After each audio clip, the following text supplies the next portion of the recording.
ایک شخص کی کہانی جو اندیکھی قوت کے زیر اثر تھا۔ میری طبیعت خراب ہونے کی وجہ سے گھر والے مجھے ہسپتال لے کے، وہاں ڈاکٹر نے مجھے 3 دن کے لیے ایڈمٹ کر لیا۔ میرے ساتھ والے بیڈ پر ایک بزرگ خاتون داخل تھی۔ میں نے دیکھا کہ 3 دن تک کوئی بھی ان کی عیادت کو نہ آیا۔ اگر کوئی دوائی منگوانی پڑتی تو اس کے لیے بھی اجنبی لوگ ہی مدد کرتے تھے۔ ان 3 دنوں میں میرے بھائی نے اس بزرگ خاتون کی اچھی خدمت کی۔ تیسرے دن جب میری چھٹی ہوئی تو وہ خاتون رونے لگی اور بولی مجھے دوبارہ ملنے ضرور آنا۔ گھر آ کر مجھے بار بار انہی کا خیال آ رہا تھا کہ ان کا خیال کون رکھے گا، ان کا کوئی اپنا ہے یا کہ وہ اکیلی ہیں۔ میرے ذہن میں تھا کہ شاید ان کے بیٹے شادی کے بعد الگ ہو گئے ہوں گے۔ بوڑھی ماں کو تنہا چھوڑ دیا ان لوگوں نے، کتنے بے مروت ہیں ان کے بیٹے۔ پھر سوچتی کہ ان کی بیویاں بھی کیسی ہیں جو اس بوڑھی عورت کو، جس کو میں دادی کہہ کر بلاتی تھی، کو چھوڑ کر اپنی زندگی سکون سے گزار رہی ہیں۔ لڑکیاں شادی کے بعد یہ کیوں بھول جاتی ہیں کہ جو ماں باپ چھوڑ کر آئی ہیں وہ ساس سسر کے روپ میں انہیں مل گئے ہیں۔ نندے اور دیور اس کے اپنے بہن بھائی ہیں، مگر یہ میری سوچ تھی۔ لیکن جب میں ان سے ملی تو سب کچھ اس کے برعکس تھا۔ بہت اصرار کے بعد آخر بھائی کو منا ہی لیا۔ میں نے کہا بھائی کتنی اچھی تھی وہ دادی، کتنی دعائیں دیتی تھی۔ 2 دن منانے کو لگے بھائی کو۔ جب میں ان سے ملی تو وہ بہت خوش ہوئی کہ کوئی مجھ سے ملنے آیا ہے۔ میں نے ذرا ڈرتے ڈرتے ان سے سوال کیا، میں آپ سے کچھ پوچھنا چاہتی ہوں کہ آپ مجھے بتانا پسند کریں گی؟ ہاں بیٹی کیوں نہیں، پوچھو ضرور بتاؤں گی۔ تو پھر دادی جی پہلے یہ بتائیے کہ آپ کے بیٹے بہو کوئی بھی آپ کو ملنے نہیں آتا کیا؟ وہ سب آپ کو بھول گئے ہیں؟ میری بیٹی الفاظ انہوں نے دہرائے، بھول گئے، اور ساتھ ہی آنکھوں سے نہ ختم ہونے والے آنسو نکل پڑے، جیسے صدیوں سے بے قرار تھے۔ پلکوں کی دہلیز عبور کرنے کے لیے اس عورت کا انگ انگ بتا رہا تھا کہ اس کی جوانی درد میں گزری ہے، اس کی عمر سیدھا زندگی کسی پچھتاوے کی آگ میں جل رہی ہے۔ اس نے دکھوں میں دبی ہوئی ایک لمبی آہ کے ساتھ بتانا شروع کیا، میری 3 بیٹیاں اور 1 بیٹا تھا، وہ تینوں بیٹیوں سے چھوٹا تھا۔ میرا شوہر ایکسیڈنٹ میں اس دنیا میں غم جھیلنے کو مجھے بچوں سمیت تنہا چھوڑ گیا۔ اب میرا واحد سہارا میرا بیٹا حماد تھا۔ میں نے حماد اور تینوں بچیوں کی کفالت کے لیے گھر میں لوگوں کے کپڑے سلائی کرنا شروع کر دیے۔ بچیاں بڑی ہوئی تو انہیں بھی سلائی کی طرف لگا دیا۔ یہ بھی اپنے بھائی کے مستقبل کے لیے میرا ہاتھ بٹانے لگی۔ میرا بیٹا حماد بہت دل لگا کر پڑھتا تھا، نہ کوئی شرارت، نہ کبھی کسی سے جھگڑا لڑائی۔ وہ تو بس یہی کہتا کہ امی میں آپ سب کی پریشانیاں ختم کر دوں گا۔ حماد میرا بیٹا میٹرک کے امتحان سے فارغ تھا تو کہنے لگا، امی گھر میں بھی فارغ ہوں، کیوں نہ میں کشمیر انٹی کے گھر کچھ دن کے لیے چلا جاؤں۔ میں نے بھی منع نہ کیا اور جانے کی اجازت دیتی۔ وہاں گئے ہوئے اسے ابھی 1 ہی ہفتہ گزرا تھا کہ میری بہن کا پیغام آیا کہ حاجرہ تمہارا بیٹا حماد بہت تنگ کرتا ہے، بہت بدتمیز ہے، جب جی چاہتا ہے بے ہوش ہو جاتا ہے اور الٹی سیدھی باتیں بھی کرتا ہے، مہربانی کرو اور آ کر اپنے بیٹے کو لے جاؤ۔ مجھے بہت پریشانی ہوئی کہ میرا بیٹا ایسا تو نہیں تھا، ضرور میری بہن اس سے تنگ آ گئی ہوگی اس لیے ایسا کہہ رہی ہے۔ میری تینوں بیٹیوں نے کہا، امی آپ جاؤ اور حماد کو واپس لے آؤ۔ میں سوچ رہی تھی کہ اگر کشمیر حماد کے پاس جاؤں تو بچیاں اکیلی ہو جاتی ہیں، لیکن میری بچیوں نے مجھے حوصلہ دیا کہ امی آپ ہماری فکر نہ کریں، ہم اپنا خیال رکھ سکتے ہیں، آپ جائیے اور حماد بھائی کو لے آئیے۔ اللہ کے سپرد کہہ کر میں بچیوں سے 1 دن اور 1 رات کے لیے دور ہو گئی۔ کشمیر جا کر دیکھا تو میں حیران رہ گئی کہ واقعی یہ حماد کو کیا ہو گیا تھا۔ اس کی عادتیں تو یکسر طور پر بدل چکی تھی۔ میں نے اپنی بہن سے پوچھا کہ ٹھیک بتاؤ اسے کیا ہوا تھا جس کی وجہ سے یہ ایسا کر رہا ہے، تو اس نے بتایا کہ مجھے تو لگتا ہے کہ کسی ہوائی چیز کا سایہ ہو گیا ہے اس پر۔ ہوائی چیز یعنی جن، بھوت، چڑیل وغیرہ کا۔ ہاں حاجرہ بہنا ہمارے پیچھے والی پہاڑی کے بارے میں عجیب و غریب داستانیں مشہور ہیں۔ اکثر رات کو وہاں رنگ برنگی روشنیوں کے ساتھ ناچ گانے کی بھی آوازیں آتی رہتی ہیں۔ اس کو میں نے منع کیا تھا کہ حماد جہاں چاہو گھومو پھرو، مگر اس پہاڑی کی طرف مت جانا۔ میرے منع کرنے کے باوجود یہ وہاں چلا گیا، تب سے اس کی حالت ایسی ہو گئی ہے۔ یہ تو شکر ہے خدا کا کہ رات کو نہیں گیا، ورنہ زندہ واپس نہ آتا۔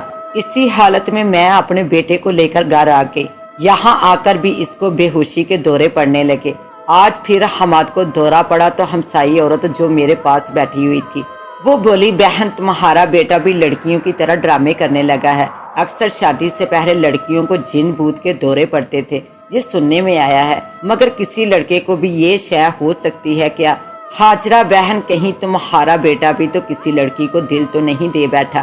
وہ ہمسائی اکثر ایسی باتیں کرتی، اب تو مجھے غریب کو عادت ہو گئی تھی اس کی باتیں سننے کی، میں اپنے بیٹے کا علاج بھی نہیں کروا سکتی تھی۔ ڈاکٹر یا سیانے نے پیسوں کے بغیر تو بات کرنا بھی پسند نہیں کرتے۔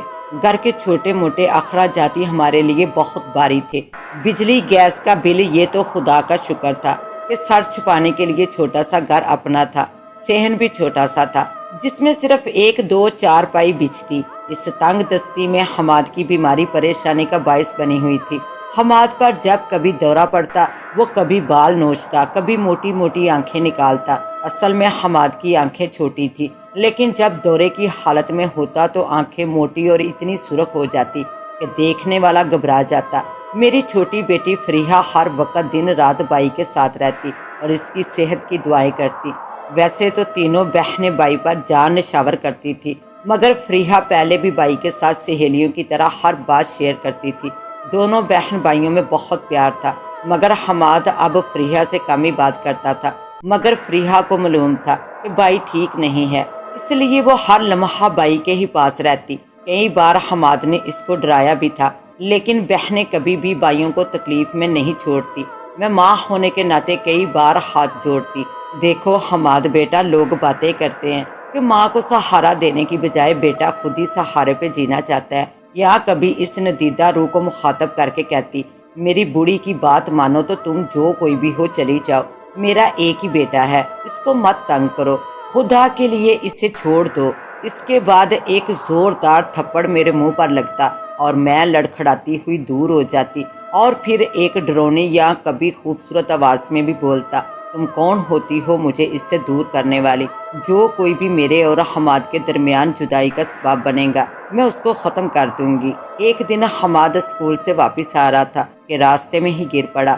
ہماری ہمسائی نے آ کر بتایا کہ تمہارا بیٹا گرا پڑا تھا، میں نے بڑی مشکل سے یہاں گھر تک لائی ہوں، لگتا ہے تمہارا بیٹا کشمیر کسی کو بہت چاہنے لگا تھا، اس کا ایک ہی حل ہے کہ تم اس لڑکی سے اس کی شادی کروا دو۔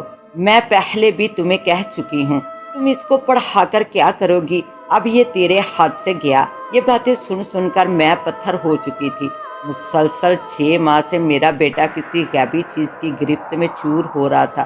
میں تو اپنے خدا کا لاکھ لاکھ شکر ادا کرتی تھی کہ میری کسی بیٹی کے ساتھ ایسا نہیں ہوا، ورنہ تو لوگ بیٹے کو معاف نہیں کرتے، بیٹی ہوتی تو نہ جانے کیا کیا الزام لگتے۔ ایک دن وہ ہمسائی مجھ سے کہنے لگی، دیکھو ہاجرہ بہن، میں ایک قاری صاحب کو لاتی ہوں، وہ بہت سیانا ہے، سارا دودھ کا دودھ پانی کا پانی کر دیں گے۔ ہمسائی عورت باتیں کرتی ہوئی باہر نکل گئی اور میں اپنے بیٹے کے مڑے ہوئے ہاتھ پاؤں دیکھ دیکھ کر پریشان ہو رہی تھی۔